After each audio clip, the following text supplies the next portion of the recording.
Hacia los inicios de la era cristiana, el griego era una lengua internacional. ¿A qué se debió? Antes del nacimiento de Cristo, los ejércitos griegos habían conquistado el mundo y difundido su idioma.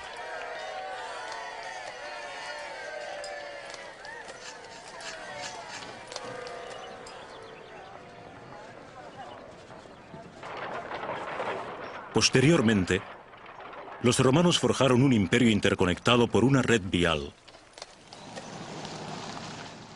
Esto permitió que los misioneros cristianos viajaran con rapidez a diseminar el mensaje bíblico.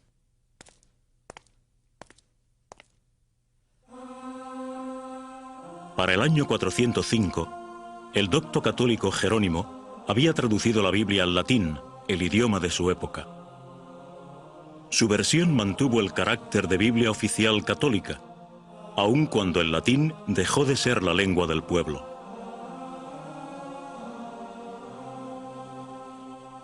Los Evangelios del Lindisfarne, con sus hermosas ilustraciones, y el libro de Kells, del siglo VIII, solo podían ser leídos por las personas cultas. Durante siglos, la mayoría de la población careció de una Biblia que pudiera leer.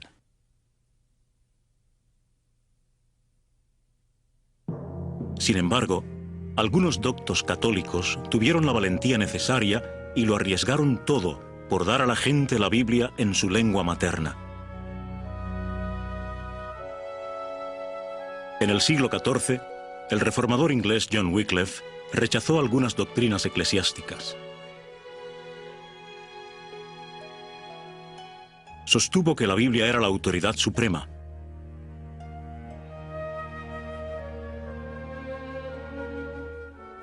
Poco se imaginaba que tendría una profunda influencia en otros disidentes.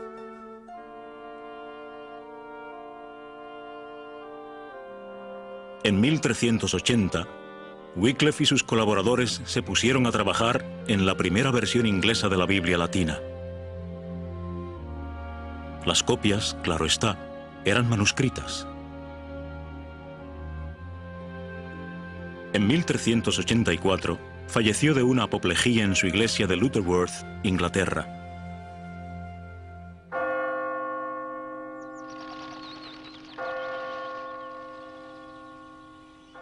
A sus enemigos no les satisfacía la idea de que sus huesos descansaran en paz.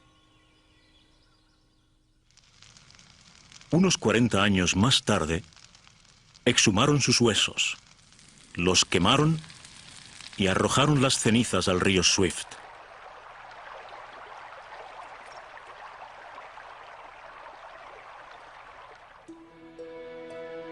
Sus seguidores fueron los lollardos, predicadores ambulantes de la Biblia.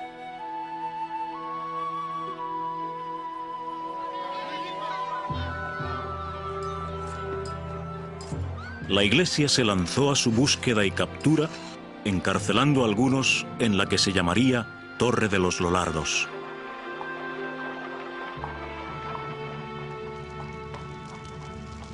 La despiadada oposición de la Iglesia supuso una gran traba a la distribución de copias manuscritas de la Biblia de Wycliffe.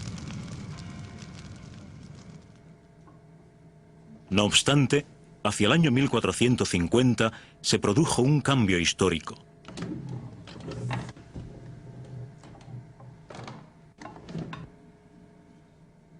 Johannes Gutenberg inventó la imprenta de caracteres móviles. En 1455, Gutenberg imprimió la primera Biblia en latín, que constaba de 3 tomos. Hoy en día se pueden producir miles de Biblias en relativamente poco tiempo. Todavía se conservan unas 40 Biblias de Gutenberg. Algunas iglesias tenían bibliotecas con libros y Biblias encadenados. Las Sagradas Escrituras todavía eran un bien raro y costoso, y estaban en latín. Había que dar otro paso para hacer accesible la Biblia a la gente, traducirla a las lenguas del vulgo.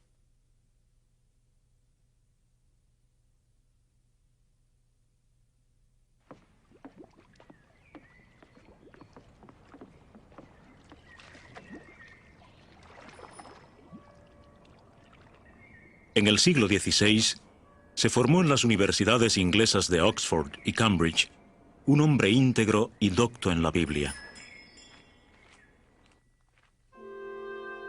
William Tyndale creía que todo cristiano debía tener la posibilidad de leer la Biblia en su lengua materna. Fue el primero que elaboró una versión inglesa a partir de las lenguas bíblicas originales. En 1522, Tyndale dijo a un docto eclesiástico: Si Dios me hace merced de seguir vivo, de aquí a no muchos años, lograré que el muchacho que guía el arado sepa más de la Escritura que vos. Su actuación contravenía la norma oficial.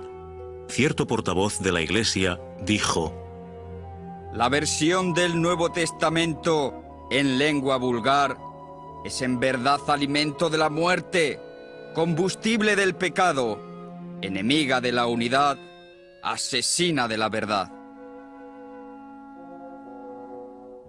Perseguido por la Iglesia, Tyndale huyó a Alemania, donde completó su versión de las escrituras griegas cristianas.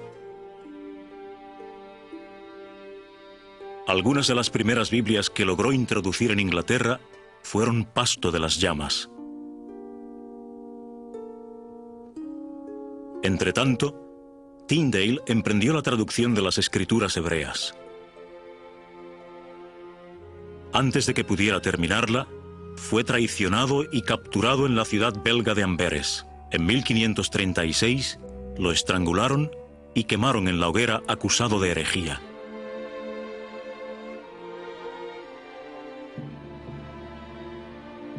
Su principal acusador dijo: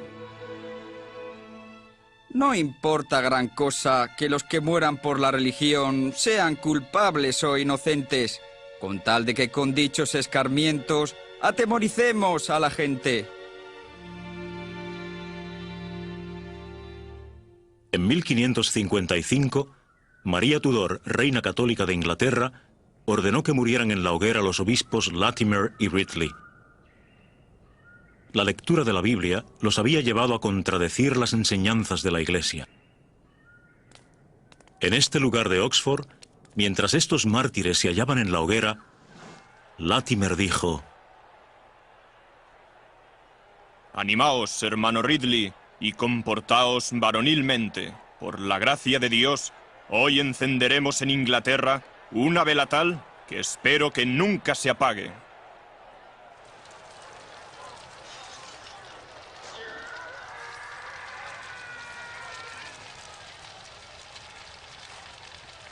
En aquellos días, hacía falta arrojo para desafiar a la Iglesia leyendo la Biblia.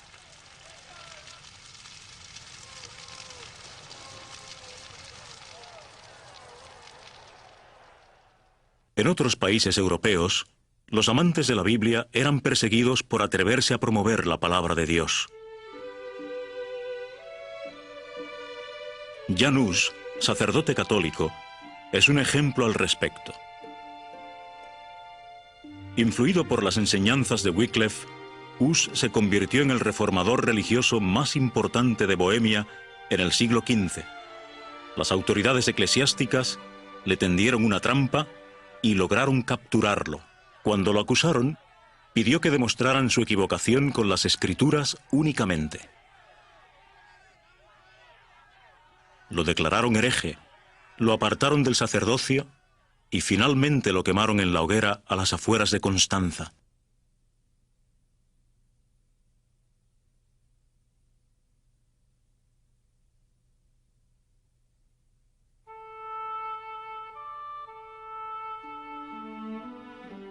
Martín Lutero vivió en la Alemania del siglo XVI. Los príncipes alemanes lo protegieron de sus enemigos. La versión alemana de la Biblia que realizó en 1534 ha sido llamada una obra maestra de la literatura.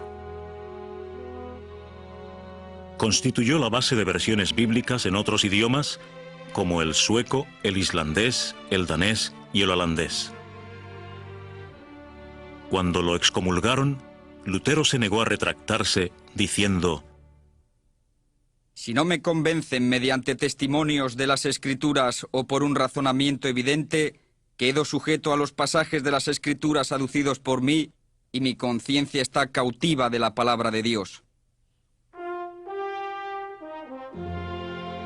Otro traductor de la Biblia que sufrió persecución fue el español Casiodoro de Reina.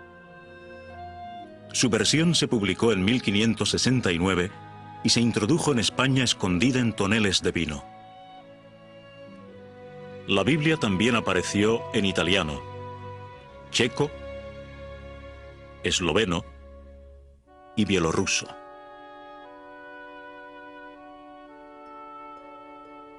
La gente ansiaba conocer de primera mano este libro extraordinario. Se habían abierto las compuertas y nunca se volverían a cerrar.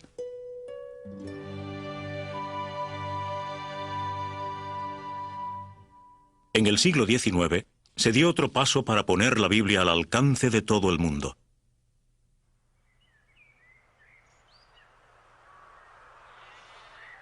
En los campos de Gales vivía una muchacha que amaba la Biblia.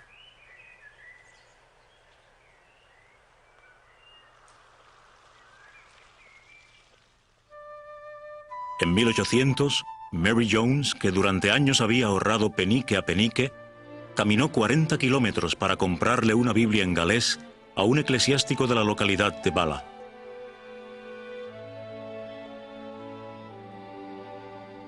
Su perseverancia inspiró en algunos guías religiosos la fundación de la Sociedad Bíblica Británica y Extranjera, con sede en Londres. Uno de sus primeros representantes fue el escritor y lingüista inglés George Borrow, quien se encargó de publicar Biblias en Rusia, Portugal y España, y fue perseguido por ello. La Sociedad Bíblica Americana se fundó en 1816. Hoy cuenta con el apoyo de más de 80 confesiones protestantes. En Estados Unidos, un joven de Pittsburgh, Pensilvania, comenzó en 1870 a estudiar la Biblia a fondo, lo que llevaría a un gran programa mundial de educación bíblica. ¿Cómo se llamaba? Charles Taze Russell.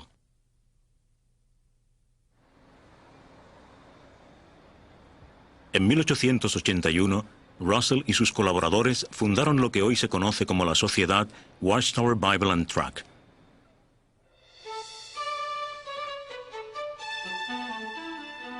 Esta sociedad ha impreso o distribuido más de 40 versiones de la Biblia en varios idiomas.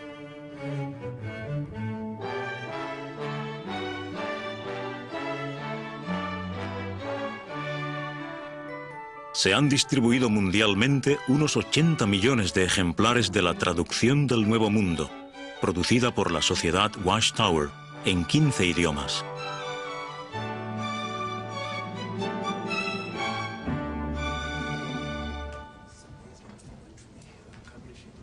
En 1993, esta sociedad contaba con 900 traductores por todo el mundo, dedicados a realizar otras traducciones de la Biblia y de publicaciones bíblicas.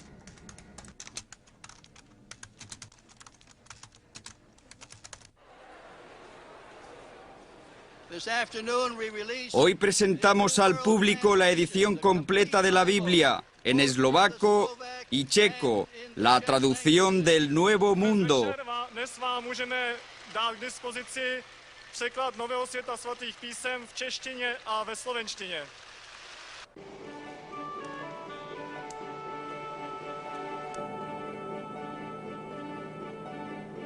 La Sociedad Watchtower edita Biblias en Japón,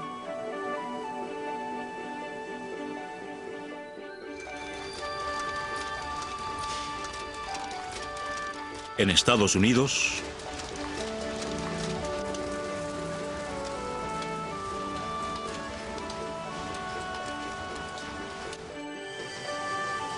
en Brasil y otros países.